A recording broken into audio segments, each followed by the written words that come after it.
Pumunta kanina dito na isang customer natin before na magbabalot. Bali 2 unit yung kinuha sa atin nun. So yung kanyang burner daw ay mahina na. So gusto niya magpagawa ng malaki ang ulo. So ito na yung ating ginawang nozzle burner.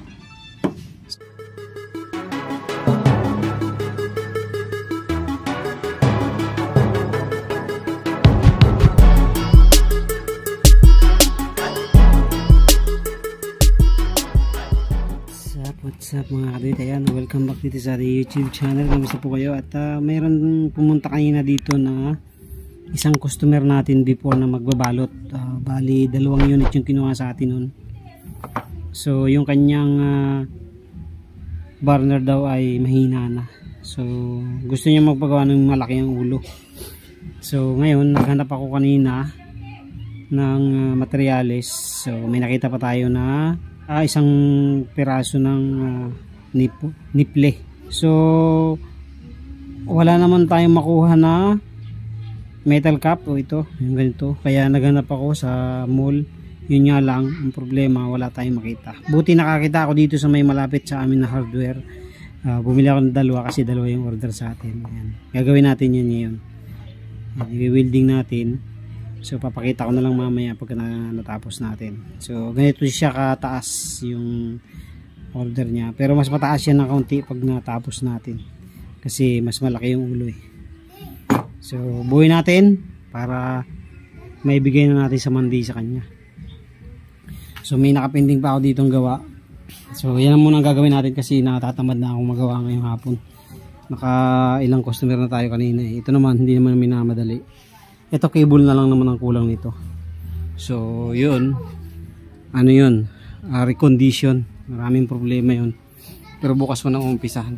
Kaya naman yun bukas. So, okay, so tatapusin ko na muna to para maibigay ko to bukas or sa Monday. Weldingin ko na. So ganyan lang naman yan. Yan.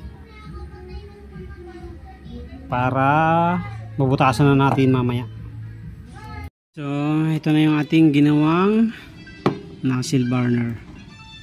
So medyo ano tayo, natagalan kasi hirap weldingin ito, nakabula, bumubula siya dahil GI. So hindi naman tayo ganun kagaling mag welding kaya ni-repair natin. Ayan. So ngayon ay magbubutas naman tayo. Bubutasan ko muna yung ibabaw. Unahin ko na yung ibabaw. Ayan. Tapos yung katawan saka natin sukatan. Okay, so ito na 2 piraso.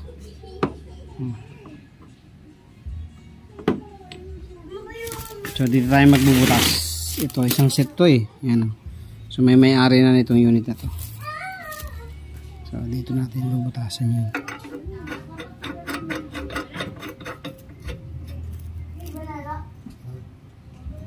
See, sentro, di ba? Sentro. Sinukat natin yan eh. Tapos ito yung isa. So butas muna tayo. Ito yung nabutasan natin na ibabaw. Bali 2 4 6 14 na butas. Yan. 1 2 3 4 5 6 7 1 2 3 4 5 2 4 6 8 10, 12. Bali 12. 2, 4, 6, 8, 10, 12. 12 lang pala mga kadit. 12 na butas dito. Ayan. So, ang next natin bubutasan ay yung gilid. Ayan. Mas madali nito. Madali ng butasan to. Ito medyo matigas butasan eh. So, yung gilid madali ng butasan yan. Mga kadawit, nakatapos na tayo dito sa ating dalawang na symbol na burner. So in-argent tayo na nagpapagawa nito. So hindi na natin na-video kahapon kasi umalis tayo eh. So pero kaninang umaga natapos na natin butasan. So ito na. So bali ang butas nito dito ay 12. Sa ibabaw 12. 1.5 yan mga kadawit, 1.5. Tapos dito sa ilalim 2.5 yung ating oil distractor yan. 2.5. Tapos nilagyan natin ng 1.5 na screener. Ayan, ito. 1.5 yan. Tapos ito, sa pagitan ng 2.5, nilagyan natin ng 1.5. Tapos naglagay din tayo ng dito ng 1.5 sa taas ng oil distractor natin. Ayan. Ayan. Tapos ito, dos to dos. Dalawang magkatapat yan na dos. Ayan. Tapos nagdagdag din tayo ng 1.5 dito magkatapat. Ayan.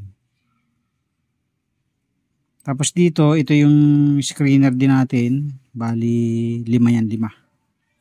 2, 4. 4 lang pala. Ayan.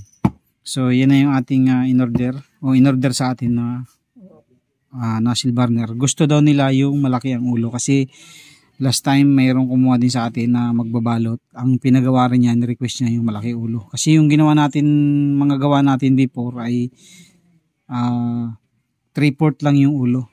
So, ngayon, ang ginawa natin ay uno. Ayan.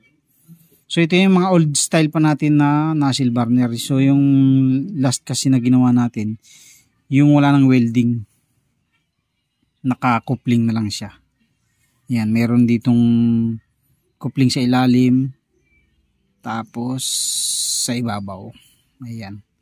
So yan na, yung dalawang nozzle burner natin. Hindi na natin ito sinubukan kasi subok na natin yan. Kahit pabalik-balik ta rin pa natin ay ano na yan, blue flame yan. Okay, so yun lang mga kaduit, at in-urgent lang natin to para may bigay natin bukas sa kanya. Thank you very much. God bless po sa inyong lahat.